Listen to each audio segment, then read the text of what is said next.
Bill here with the Metals Minute. Today is Wednesday, May 3rd, 2023.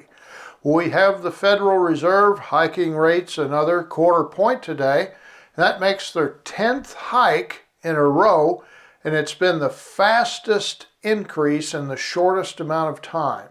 We've seen a 5% increase in about 15 months. That's the steepest rise in history since they've been keeping records. So as a result, we have for the first time since 2019, we have the federal funds rate higher than the CPI. So that's typically necessary in order for inflation to come down in any meaningful way. Now, it's not high enough yet. Historically, it has to be a little bit higher than the inflation rate before things settle back down. We may see that if inflation does come lower. But let's talk about the metals for just a second. We have a divergence now between the investment metals, typically currency metals of gold and silver, versus platinum and palladium. They are strictly more industrial in usage, and we're in a situation where we're at or approaching, I believe we're already in, a recession. And so palladium and platinum are not responding in similar fashion to gold and silver. What I mean is gold and silver are up on this news, and in the 1 week period of time we've got gold and silver both higher. We have platinum and palladium both lower. And so for the 1 year period we have 3 of the 4 metals higher: gold, silver, and platinum, and palladium is lower. All the details about that are in the write-up, but should be a good time for gold and silver going forward.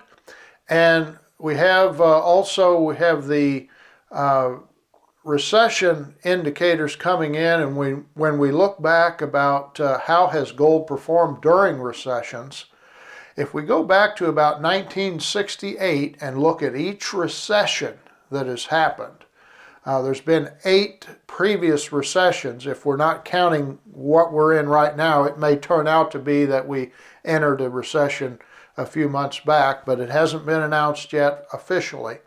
But just looking at past recessions, the 8 last recessions, gold has averaged 13% from the beginning to the end of the recession. So what we see happening is in the investment sphere, the alternative asset classes are really coming under a lot of pressure. We're talking about the stock market.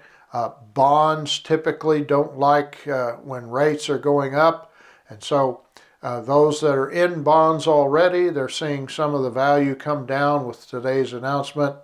And so both stocks and bonds. Real estate is another area that's being hit, and we believe that there's other shoes that are yet to fall, especially in the commercial sector. We'll see further pressure in the real estate. And so that means that precious metals offer a haven of hope, if you will, of where investment capital can find safety and opportunity.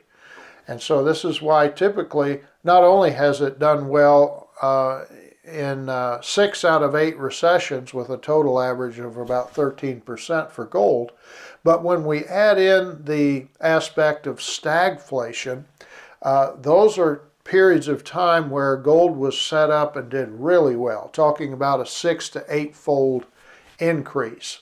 So if we look at gold's low point, which was about 1,050 most recently, 6 to 8-fold from there is $6,000 to $8,000 gold. So that would not be out of the realm of reality or the realm of possibility over the next 3 or 4 years to see gold at those levels. And so we have a lot of things going on in the precious metal sphere. Unfortunately, it's also looking to be a difficult time in other aspects of the economy as we consider other impacts. And so take care of one another out there. Be sharp, stay vigilant, and add to your stack whenever you can. It will pay off in the long run. So thank you for tuning in. We'll keep an eye on things and help keep you posted. See you soon.